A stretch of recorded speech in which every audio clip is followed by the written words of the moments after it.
Assalamualaikum warahmatullahi wabarakatuh. Bagaimana kabarnya hari ini? Alhamdulillah, semoga kita selalu dalam keadaan sehat walafiat. Amin, amin ya robbal alamin.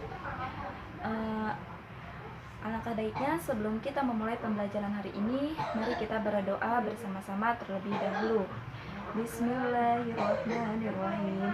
Raditu billahi rabba wa bil islami dinna wa bi muhammadin nabiyya wa rasula rabbi zidni ilma warzuqni fahma. Amin.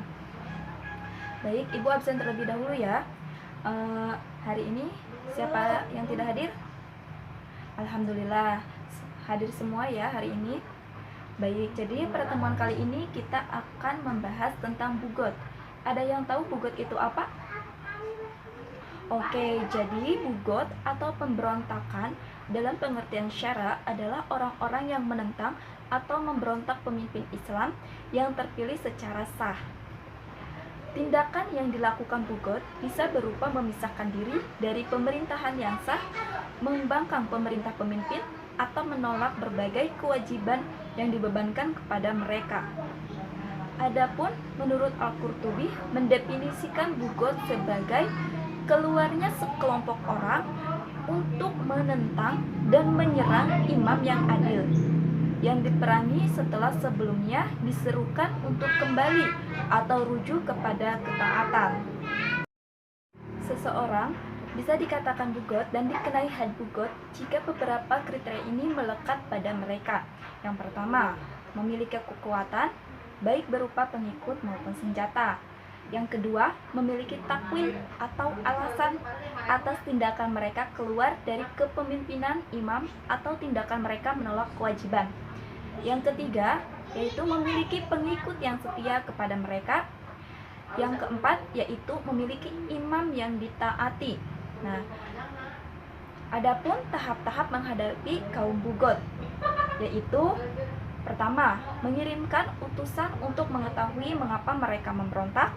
Yang kedua, menasehati agar tetap taat kepada pemimpin yang sah. Yang ketiga, memberikan peringatan bahwa tindakannya terlarang dengan pemberian waktu.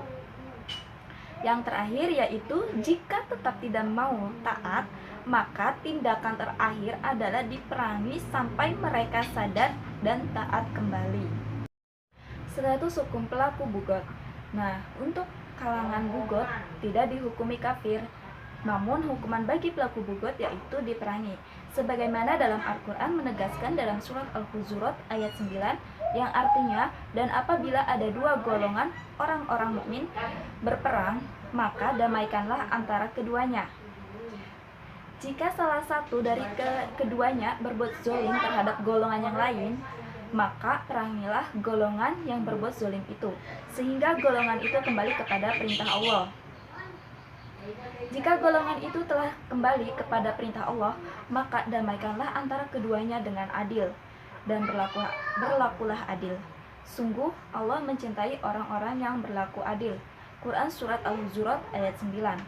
Nah, untuk pelaku bugot yang bertaubat, maka taubatnya diterima dan ia tidak boleh dibunuh. Mereka cukup ditahan saja hingga sadar.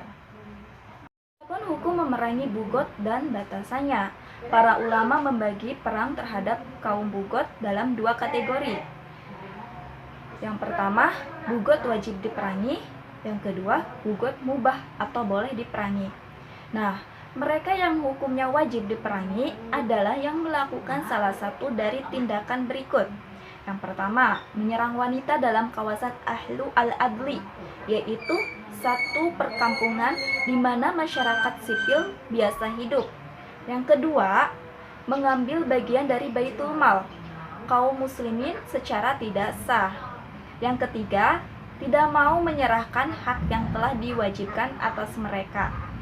Yang keempat, secara jelas melakukan pembangkangan untuk menjatuhkan imam atau pemimpin yang telah sah dibaiat dan wajib ditaati. Baik, dari materi yang Ibu jelaskan tadi, ada yang ditanyakan atau sudah jelas terkait materi bugot? Oke, jika tidak ada yang mau ditanyakan, Ibu mau memberi tugas buat di rumah yaitu merangkum materi yang hari ini telah dipelajari mengenai bab bugot dan dikumpulkan di pertemuan yang akan datang. Paham semuanya? Oke, jika sudah paham, sebelum pertemuan hari ini ditutup, Ibu mau menyimpulkan materi tadi ya.